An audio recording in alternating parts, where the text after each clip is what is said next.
Toyota es una de esas marcas que suelen hacer las cosas bien y suelen escuchar principalmente a sus usuarios, a sus clientes, mejor dicho. Y un ejemplo de ello es que el Toyota Corolla dispone de 3 versiones: la hatchback o compacta, que probamos hace unos meses en el canal, la carrocería sedán, que es esta de aquí, y la carrocería station wagon o familiar.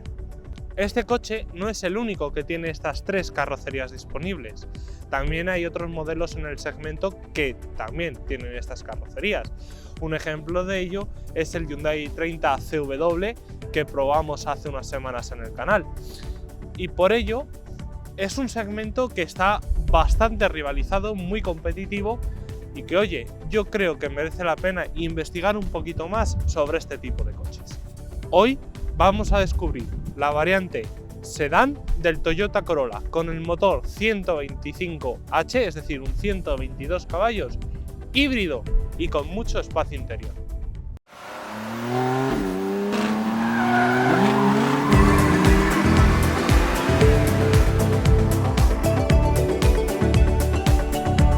El Toyota Corolla sedán mide 4,63 metros de largo, 1,78 metros de ancho y 1,43 metros de alto. La batalla entre ejes se queda en 2,70 metros. Que los SUV son los líderes del segmento, de eso no cabe la menor duda, pero considero que las versiones sedán son una gran alternativa para todos aquellos que buscan una alternativa dentro del segmento C. Este coche es un claro ejemplo de ello y vamos a empezar a analizarlo por el diseño. Mira, este coche tiene un diseño muy limpio, muy suave, y eso se denota principalmente en la parrilla delantera, en este caso. Fijaros que todas las líneas que tiene la parrilla son de diseño suave, sin ninguna nervadura así característica, excepto las centrales del capó que se distorsionan a lo ancho. En fin, es un coche suave y elegante, ¿no? En los faros tenemos faros biled que se ven muy, pero que muy bien, y llevan el cambio automático de luces largas a cortas. En este caso, en esta unidad en concreto, las versiones sedán no llevan los faros matriciales, pero sí que es cierto que la versión hatchback sí. Por tanto, bueno, quien quiera los faros matriciales ya sabe, a un coche más pequeño. Pero en este caso, los faros son muy nítidos, tienen un largo alcance y, ojo, la regulación en altura es de forma manual. Tenemos la ruleta para la regulación de la altura en el lado izquierdo del salpicadero. Simplemente mencionaros eso. Todos los detalles de luz exteriores son de LED, es decir, los faros delanteros son de LED, los intermitentes delanteros también, los antiniebla también y los faros traseros también son de LED. ¿Por qué menciono esto?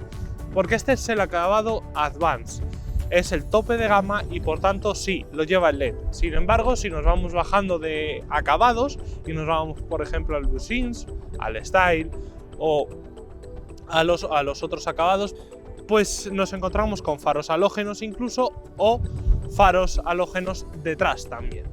En fin, detalles. Esta versión tope de gama se puede plantar sin ningún problema en los 26.000 euros. La vista lateral dispone de elementos característicos como pueden ser las llantas de 18 pulgadas o, por supuesto, unas medidas bastante más largas que en la versión compacta. En este caso, estas llantas son en color bitono y ¿qué queréis que os diga? Vienen de serie y son espectaculares. Si avanzamos un poquito más para atrás, encontramos los espejos de los retrovisores con la carcasa en el mismo color que la carrocería. Sin embargo, los intermitentes de dichos espejos son halógenos y no de LED. Bueno, un pequeño fallo dentro de un coche que, desde mi punto de vista, parece un producto redondo y bien terminado. Encontramos una silueta muy limpia, al igual que en el frontal, con una sola línea de nervadura. Encontramos también acceso y arranque sin llave, detectores de ángulo muerto, en fin, es el tope de gama, ¿no? Aleta de techo de tipo tiburón para la radio y un pequeño spoiler trasero que queda muy bien incrustado sobre el maletero y que le da ese toque, bueno, tirando a deportivo. La vista trasera es lo que más cambia con respecto al resto de versiones, tanto la Station Wagon como la versión compacta, y eso obviamente es visible a primera vista, ¿no? No tenemos ese culo redondo del hatchback ni tampoco esa carrocería alargada de la versión familiar. Como os he mencionado antes, los faros traseros son todo de LED en este acabado Advance. Sin embargo, en los acabados inferiores, tanto las luces delanteras pueden ser halógenas o xenón, y aquí siempre serían halógenas. En este caso, pues eso, son de LED. Todas las luces antiniebla, marcha atrás, intermitencias, etc. Estas molduras cromadas que recorren todo el coche, tanto por esta parte inferior del portón como por las ventanillas, le otorgan al coche un toque muy elegante y desde mi punto de vista muy interesante. Aquí no han querido ocultar el tubo de escape pese a ser una versión híbrida, ya que aquí solo hay una motorización, que es esta, el 122 caballos, y el tubo de escape lo han situado justo aquí debajo. Por supuesto, como es un Corolla, tenemos la insignia Corolla y tenemos el logotipo Hybrid. Ahora, os digo una cosa, el exterior ha cambiado, obviamente son versiones distintas y carrocerías distintas, pero el interior no lo ha hecho apenas, solo la forma del techo, así que vamos a verlo brevemente y así nos ponemos en marcha lo antes posible. Venga, al lío.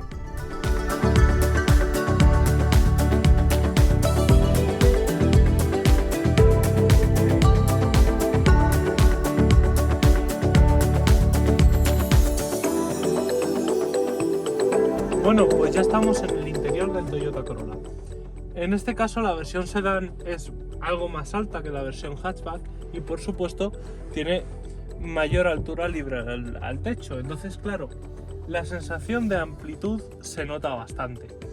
En lo referente a la anchura no tanto, pero sí que es cierto que, bueno, a nivel de sensaciones puede parecer que haya más anchura que en la versión hatchback o compacta en este caso.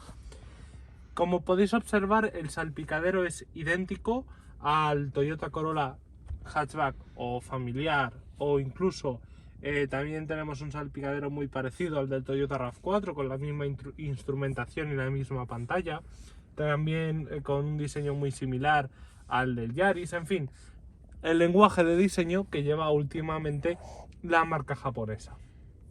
Los materiales en este caso son los mismos, son plástico blando en la parte superior, con un símil a cuero, tenemos plástico duro al final y por supuesto toda la consola central, ¿no? ¿Veis? Toda esta parte central del salpicadero, por este lado, no por este, está acolchada. Sin embargo, por este lado izquierdo es bastante más dura. El volante es el mismo, exactamente el mismo, con un tacto blandito en la zona intermedia y un tacto algo más duro en la zona inferior, pero con un grosor perfecto. Además, ahora en la prueba dinámica veréis cómo este coche va por donde le marcas y transmite prácticamente todo de la carretera al conductor, con lo cual en ese sentido espectacular. Y tenemos por supuesto un volante acolchado en cuero, como no podía ser de otra manera. Y lo que os digo, es el mismo volante que monta el Toyota Corolla hatchback en la versión familiar, monta también el Suzuki S-Waze, por supuesto, que es su primo hermano, y el Suzuki A-Cross, al igual que el Toyota RAV4. En fin, todos los modelos de la gama montan este volante. Los mandos, por supuesto, son idénticos y seguimos manteniendo una climatización independiente fuera de la pantalla central, que eso está muy, pero que muy bien. Así no te obliga a desviar tanto la vista de la carretera como si hacen otros modelos, como por ejemplo los del grupo PSA. En este caso la pantalla multimedia es de 8 pulgadas y es fluida. Fijaros que va según yo le estoy marcando y reacciona sin ningún tipo de problemas. Ahora bien, el navegador, pese al estar ante la versión tope de gama, es un extra y cuesta 550 euros si no me equivoco. Y bueno, a ver, en este mundo donde ahora mismo los dispositivos móviles son los que marcan la tendencia y son los que manejan, entre muchas comillas, nuestra vida, pues no hace falta tener un navegador, basta con conectar el móvil por Apple CarPlay o Android Auto de forma por cable, no vale inalámbrica, y bueno, y tendremos el navegador que utiliza nuestro dispositivo móvil. Aquí delante tenemos una base de carga inalámbrica con una plataforma antirresbaladiza muy chula. Tenemos también los botones de los asientos calefactables, que ¿qué queréis que os diga? Fuera hace una rasca que te mueres y los tenemos puestos, que por cierto, es de los pocos coches que tiene plazas calefactables delante y detrás. El cambio, por supuesto, es el mismo que tenemos en la versión hatchback o compacta y en la versión familiar, por supuesto, en el que no tenemos un modo manual, solo tenemos un modo brake, y tenemos, por supuesto, la versión del freno de mano eléctrica con el auto hold, además de 2 portabebidas y un reposabrazos central regulable en longitud y con un acceso a una consola, bueno, que deja un hueco pequeñito donde guardar algún que otro cable, etc. Aquí tenemos una toma de mechero de 12 voltios y un cargador de tipo A de USB tipo A para cargar nuestros dispositivos. En este lado izquierdo tenemos el botón de las luces largas automáticas, el aparcamiento asistido, que como podéis ver sale aquí en la consola central, en el tacómetro, en vez de aquí en la pantalla multimedia, que bueno, es otra forma distinta de hacerlo. Tenemos también el botón del volante calefactable, el botón para desactivar el control de tracción y para establecer la presión de las ruedas. Y como no podía ser de otra manera, y como os he dicho en el exterior, tenemos justo al lado izquierdo la regulación en altura de los faros billet. La calidad de las puertas en este caso en la parte superior es blandita y está terminada en plástico, mientras que en la zona central, que es la más importante, tenemos un detalle acabado en cuero, con una moldura de plástico negro piano que le queda muy pero que muy bien. Y con respecto a la zona superior tenemos un techo acabado en blanco, muy chulo, y luces interiores halógenas, además del sistema de llamada de emergencia. En la parte central tenemos un espejo retrovisor fotocromático que yo no lo había visto nunca así conforme está diseñado en los Toyota, y bueno, oye, queda muy chulo. Este nuevo diseño del espejo está muy bien, muy interesante. Así que aquí nada más. Ahora me paso a las plazas traseras y os enseño la principal diferencia, su habitabilidad.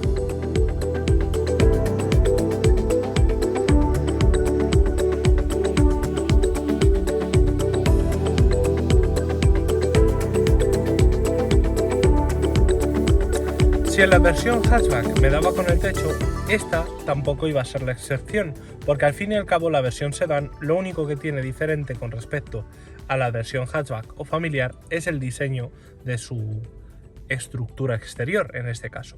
Sin embargo, el techo, por ejemplo, tiene una caída muy similar y el tercer volumen, el maletero, está separado del habitáculo. Esa es la principal diferencia de un sedán con un compacto. Y por supuesto, aquí se va a notar, ya que yo que mido 1,85 m me estoy dando con el techo. Fijaros que voy encajonado. Ahora, solución, echas un poquito el culo para adelante y apañado. Tampoco hay mayor drama. Con respecto a la anchura, este es un coche muy ancho, como podéis observar. Y con respecto a la distancia que hay con el asiento delantero, fijaros, hay más de 7 u 8 dedos de separación. A ver, 5... Incluso me atrevería a decir, sí, 5, 6, 7, 8, sí, entre 8 y 9 dedos en función de la persona. Yo mido 1,85 m, como os he dicho, y aquí voy cómodo, salvo porque me roza el tupé en el techo, el resto está genial. Las plazas traseras son calefactables y al igual que le pasa a las plazas delanteras, que en la parte inferior es de cuero y la parte superior de tela, pues bueno, estas también igual, son iguales. En lo que refiere a las puertas traseras, los acabados son muy similares, con plástico blando acolchado en la parte superior y un símil a cuero, ¿no?, en la parte intermedia, que bueno, que está muy bien y deja también un hueco abajo donde meter alguna que otra botella tumbada, por supuesto. El botón para las plazas traseras calefactables está justo situado delante del tirador de las ventanillas.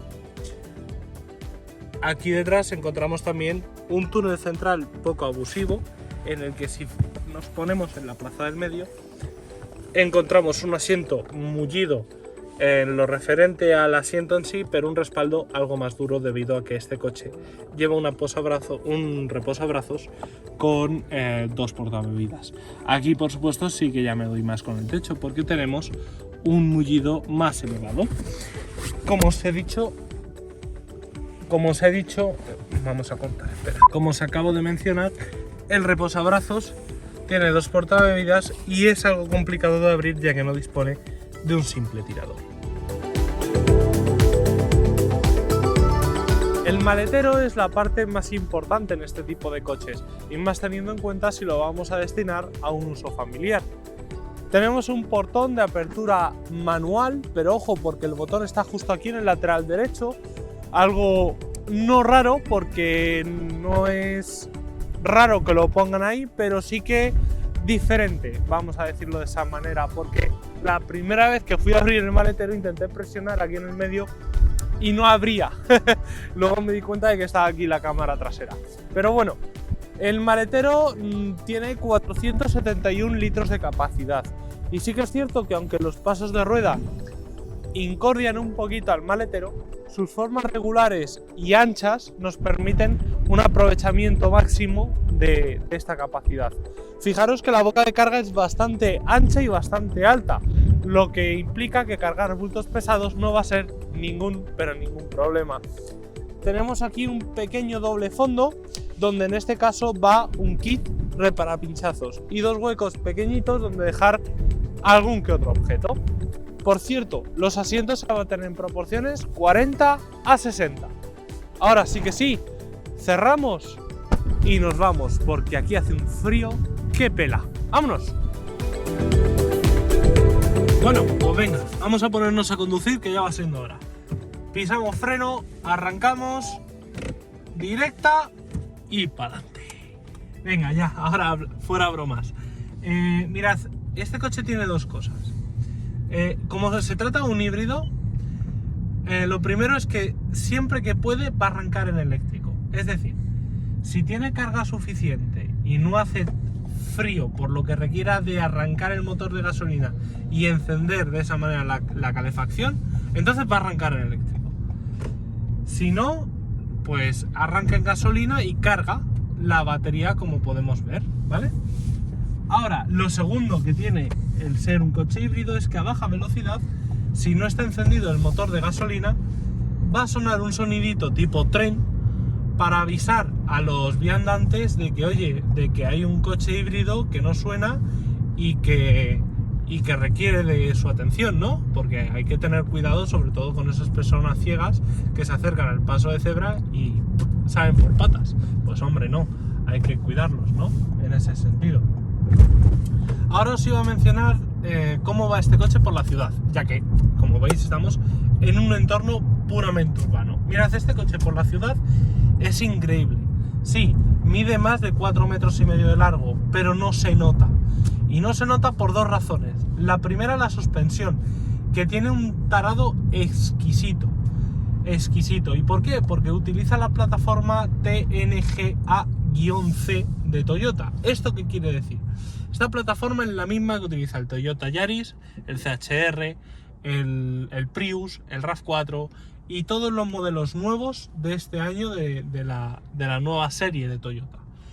¿Esto qué quiere decir? Que está muy bien optimizada la suspensión. La suspensión tiene un tarado blando pero firme y la dirección es precisa pero blanda. ¿Qué quiere decir esto? Que yo voy a girar el volante y el coche va a ir por donde le marque.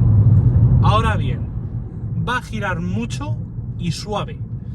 Entonces, claro, esto para ciudad es vamos, imprescindible, y lo hace un coche muy versátil para ello. Y en carreteras secundarias lo va a volver una lapa pegada al suelo, con una dirección fuerte y una suspensión que agarra, que mantiene el coche en su sitio, y no como pasaba con el Auris, por ejemplo, que tenía una suspensión demasiado blanda y hacía que pareciera que estábamos conduciendo un barco, poco menos. Pero volviendo al tema de la ciudad, este es un coche silencioso de por sí, porque la gran mayoría del tiempo, cuando se circula en ciudad, va a usar el motor eléctrico en lugar de un motor de combustión. Entonces, claro, esto influye en dos cosas. Influye en la suavidad de marcha, influye en el aislamiento acústico, ya que apenas vamos a escuchar el motor de gasolina, como es el caso ahora. Fijaros que no se oye apenas el motor de gasolina. Ahora, claro, si pisamos, ahí sí, pero no se va a escuchar por norma general ese motor de gasolina funcionar. Por tanto, punto a favor en ese sentido.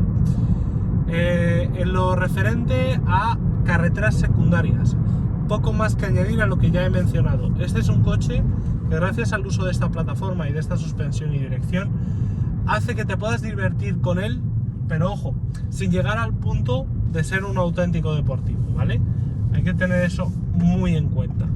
Entonces, claro, sí, tenemos un coche muy apto para ciudad, muy apto para viajar y muy apto para hacerse alguna carretera de curvas, algún que otro ritmo alegre. Autovías, pues es prácticamente su forma de vida junto con la ciudad, porque este coche está diseñado para viajar y hacerlo además a ritmos alegres, vamos a decirlo de esa manera. ¿Por qué? Porque este coche tiene muchas ayudas a la conducción, lo puedes mantener a 125 sin ningún problema con el control de crucero adaptativo y el seguimiento del carril, y te olvidas ya del resto, ¿vale? Tú solo tienes que ir pendiente del resto del tráfico. A ver este, mira que lo sabía. En fin, conductores. Bueno, lo que os iba diciendo, que el coche está pensado para un uso urbano y de autovías, ¿vale? Y eso se agradece. ¿Por qué? Porque en autovía, fijaros, nos vamos a incorporar ahora y es que no se oye nada, a no ser que hundamos a fondo, entonces ahí sí se nota, ¿vale? ¿Y qué pasa aquí cuando se nota esto? ¿Y por qué se nota? Se nota porque este cambio lleva, es de engranajes planetarios, mejor dicho. Entonces se produce una desviación, vamos a decirlo así, de sonido, y no concuerda lo que aceleras con lo que suena. Pero bueno, es típico de los cambios automáticos de engranajes planetarios, como denomina Toyota este ECVT. Volviendo al tinglao de comportamiento dinámico, este coche, fijaros que acelera, porque realmente son 122 caballos con una velocidad máxima de 180 km/h y una aceleración de 0 a 100 en 11 segundos. Es decir, no son cifras malas, aunque ¿qué queréis que os diga? Si lo hubieran dejado montar, aunque sea en opción, el motor de 180 caballos, pues hubiera ido, desde mi punto de vista, bastante más holgado. Aunque con este va bastante bien, no hay ningún problema en montar el 122, aunque a burro grande ande o no ande. En lo referente al equipamiento, este coche trae de todo, porque es el tope de gama, a excepción del navegador, que es un extra y vale 500 euros. Iría aquí, donde pone audio apagado, iría aquí el navegador, y si pulsáramos en Map, pues veríamos el mapa grande. Yo personalmente lo tengo en mi Toyota RAV4 Luxury del 2020 y sí, lo uso. Y lo uso sobre todo cuando no puedo usar el teléfono móvil o cuando lo ordeno mediante el control por voz que busque una indicación en el navegador. Por el resto lleva ángulo muerto, frenada de emergencia delantera y trasera, sensores perimétricos, cámara trasera, lector de señales de tráfico, control de crucero adaptativo, seguimiento y mantenimiento de carril. Lleva también lector de señales de tráfico para adaptar también la velocidad a la vía. Lleva, prácticamente todas las asistencias que te puedas imaginar. Y eso es gracias a que Toyota incluye de serie el Toyota Safety Sense. ¿Esto qué quiere decir? Vale, estamos ante el acabado tope de gama. ¿Esto qué quiere decir también? Que incluye los faros biled de la parte delantera y toda la iluminación en LED en la parte trasera, que como os he dicho antes, en el apartado exterior resulta que en los acabados inferiores son halógenos, tanto delante como detrás, o de xenón delante y halógenos detrás, en función de los acabados que escojamos. Hablando de acabados, este acabado en concreto son unos 26.000 euros, y si contamos con los extras de la pintura metalizada y del navegador, se nos va a 26.700 euros. Más o menos, casi 27.000 euros, vamos a decirlo de esa manera, ¿vale? Esto quiere decir que con descuentos aproximadamente se puede quedar en unos, vamos a decirlo bien, en unos 24, 23, y los acabados inferiores se pueden quedar en torno a los 18.000, 19.000 euros. Y es un precio muy contenido y ¿qué queréis que os diga? Por un coche del segmento C en tipo berlina o en tipo sedán, pues yo creo que merece la pena. ¿Por qué? Porque hay otros coches con peores acabados y menos equipamiento que cuestan incluso algo más que este coche. El cambio tiene una posición B de brake que sirve para frenar el motor en caso de una bajada prolongada. ¿Esto qué quiere decir? Que estamos bajando un puerto de montaña, metemos la B y entonces con ese gesto encendemos el motor de gasolina y va reteniendo para no tener que usar los frenos y evitar un calentamiento de frenos. En lo referente a consumos, mirad, este coche gasta poco, o sea, poquísimo, es un mechero andando. ¿Por qué? Porque mira, en ciudad conectamos el modo EV gracias a este botón que tenemos aquí, que Toyota siempre se ha caracterizado por ofrecer ese botoncito que nos permite circular en un uso exclusivo eléctrico sin necesidad de encender el motor de combustión, no como hacen otras marcas que directamente no te dan esa alternativa. Pero bueno, tenemos ahí el modo EV y 3 modos de conducción: Eco, Normal y Sport. Si conectamos el modo EV y vamos en el modo Eco y lo usamos en un uso exclusivo de ciudad, podemos encontrarnos con consumos en torno a los 5 litros, incluso bastante menos, unos 4 e incluso 3,5 en función de cada trayecto. Si nos metemos en autovías y vamos a velocidades legales, estamos hablando de un consumo medio entre 5,5 y 6,5 en función de cómo nos pese el pie. Y si nos metemos en carreteras secundarias a un ritmo sosegado, estamos hablando de unos 5 litros, y en carreteras secundarias a un ritmo alegre estamos hablando de unos 6,5 a 7 litros. Para que te hagas una idea, fijaros el historial de consumo de este coche. Estas son las pruebas que hemos hecho a lo largo de la jornada de grabación y a lo largo de la jornada de pruebas. Fijaros que el consumo más alto fue un 10, que lo tuve que resetear para poner el resto a 0. Esto fue una jornada de grabación en carreteras secundarias, de grabación de pruebas, disculpad, y ya el resto han sido puestas a 0 en diferentes trayectos. Fijaros que más o menos la media se establece en los 5 litros. Es más, desde que hemos empezado a grabar ahora para mostraros cómo funciona realmente este coche, llevamos un consumo medio de 5,1 y hemos pisado urbano, hemos pisado carretera secundaria y hemos pisado autovías. Por tanto, bueno, está genial, y desde que le hemos echado gasolina el consumo medio es de 4,7 litros cada 100 kilómetros. Lo dicho, yo considero que este coche es una de las alternativas más razonables que hay en el segmento de los C-Sedan para este tipo de coches en este rango de precios. Bueno, y hasta aquí el final de la video prueba del Toyota Corolla Sedan 125H Advance. Espero que os haya gustado. Si es así, dale al like y suscríbete al canal si todavía no lo has hecho. Dale a la campanita para ser de los primeros en recibir las notificaciones de nuestros nuevos vídeos. Y aquí te dejamos todas nuestras redes sociales. Me alegro de haber estado una semana más con todos vosotros y nos vemos en un próximo vídeo. ¡Cuidaros! ¡Hasta luego!